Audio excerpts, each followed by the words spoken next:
What up, YouTube? It's NoChainzz, and I'm back for another commentary, and this is another episode of my Hornets Association. And if you missed the last episode, click the annotation on the screen right now. That is where Eric Gordon made his appeal and returned to the NBA after visiting David Stern's office.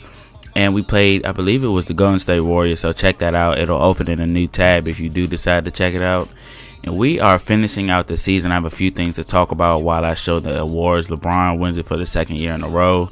But we started off really fast. You know, I think we started off like 20-something and 0. We were on like a 20-game win streak, winning a lot of games. Ended up trading J.R. Smith for Jamal Crawford. That was turning out very well for a while. And I'll get to why it's not working out so well in a few minutes here. But at the end of the season, we just started losing games. I didn't change anything. You guys know I don't play that many games. I just kind of simulate a lot once I build the team that I want. And the team that I built, it was losing a lot. Like a lot. Like we started falling so bad at the end of the season that we dropped all the way to the second seed. And that might actually be a good thing, and you'll see why in a second. But, well, actually right now you'll see. If we were number 1 seed, we would play the Lakers, and the Lakers on this game is like God handpicked this team to make.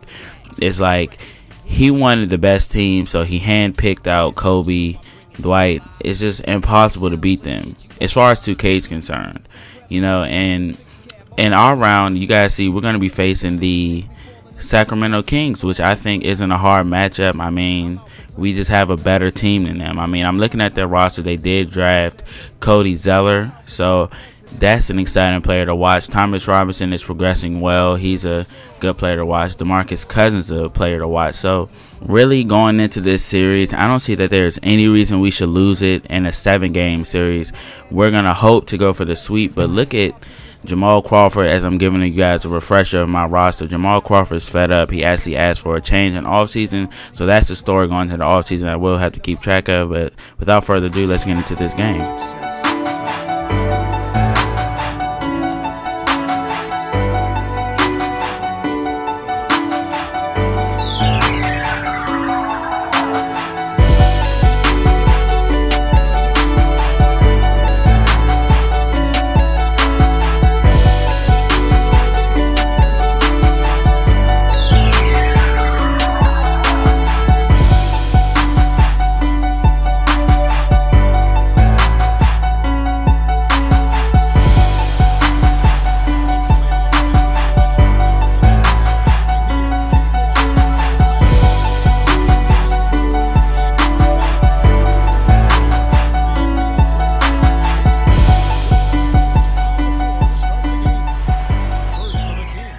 Right here, you guys get to take a look at the Kings starting lineup. They have a lot of good young players, all of which are progressing and will progress. This is their first time making it to the playoffs, and hopefully we can stop them. I mean, if they weren't facing us, I would hope that they could make some noise.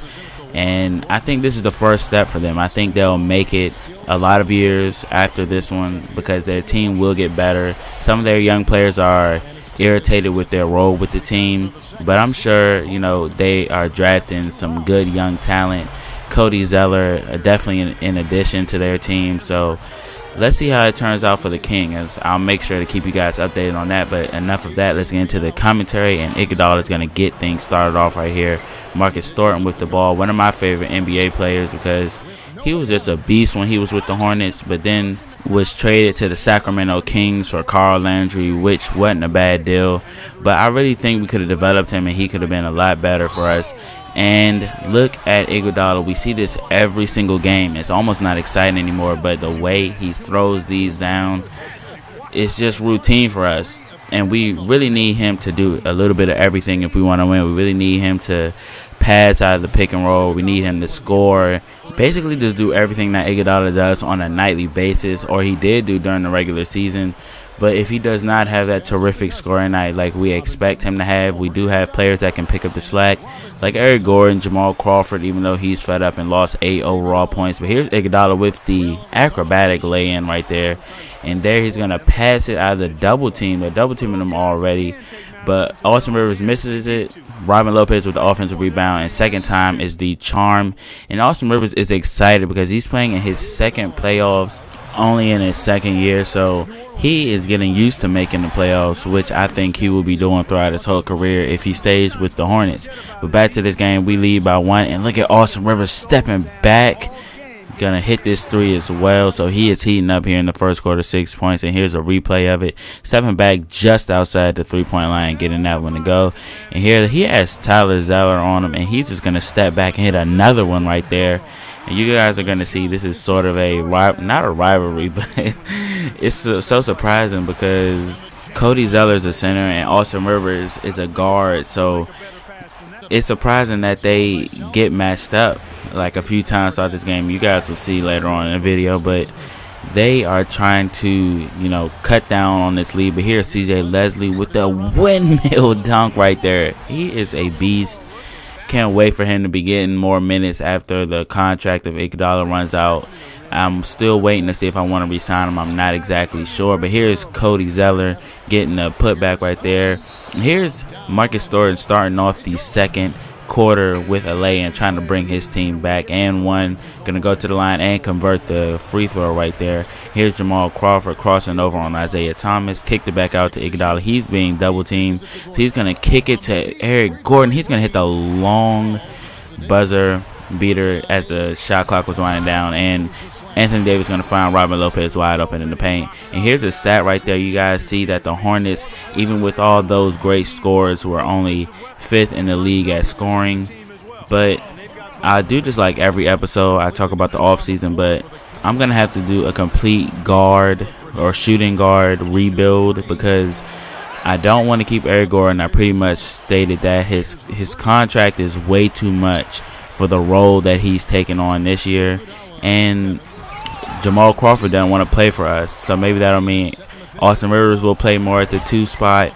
Maybe, you know, I'm just going to be getting new people, so I have a person in mind, so I don't want you guys to tell me, well, you can tell me because I might change my mind if you come up with somebody better, but I really do have a player in mind, a nice young player. I haven't looked at his potential, but he's a player that will get better, not a player that will, you know, get worse, you know, lower overall as the years go on. He'll only get better. So not only will I have to get a shooting guard, though, I'll have to get a new center because Spencer Hall's our starting center. His contract is up this year, so we'll be trying to get somebody new. But here's Anthony Davis in transition, gonna dunk right over Thomas Robinson, and there was nothing he could do about that one. Anthony Davis did play point guard before he hit that crazy growth spurt and then decided to go with the big man role. But here's Austin Rivers. Isaiah Thomas not going to play up on him, so you know what Austin Rivers is going to do. He's going to take it, then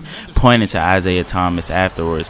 But here's a play I was talking about. Austin Rivers getting in the paint, and there's your poster, Cody Zeller. Welcome to the NBA. I hope you have a very nice stay. And Austin Rivers, only a 1-year guy, dunking right over Cody Zeller. And there's the poster signed by yours truly, Austin Rivers. Please claim your poster after the game. And here's Austin Rivers again in the paint right there. And we are just leading by a lot of points. And look at this dunk. Block and foul on Isaiah Thomas. But we are having a great game, and we are showing the world, even though we finished the season probably like 2-8 in our last 10, we can still make some noise in the playoffs, and we still are going to try our best to go for that championship. And maybe we did that as a strategy. Maybe we lost strategically because we knew that we didn't want to see the Lakers because we lost to them last year, and we pretty much don't have an answer for them. But Andre Iguodala is getting everybody in New Orleans free donuts. And if you're not a long-time sub, you don't know what I'm talking about. But if you do, check out, I forgot the episode number. It's Rising High in the Rose Garden. Check that episode out to get the joke or get the reference that I just made. But here's Austin Rivers going to find Robin Lopez in the paint. We put the bench in to play for most of the fourth quarter. But then they decided to go on a run, and were able to cut it down to less than 10. And there, Andre Iguodala makes it 10 again, and we will go on to win this game 101-91. Shout out to the new sub that told me that I should start saying the final score at the end of the game. I do take what my subs say very seriously, because that's exactly who I'm doing it for. I'm doing it to entertain you guys. At the same time, I do want to have fun.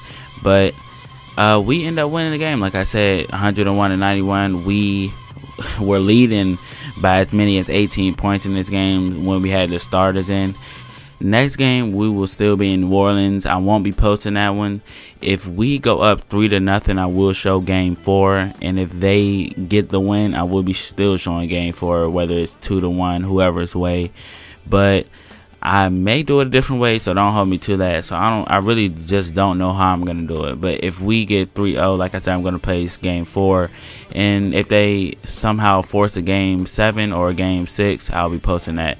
But I hope you guys enjoyed this one, and I'll see you guys in the next one.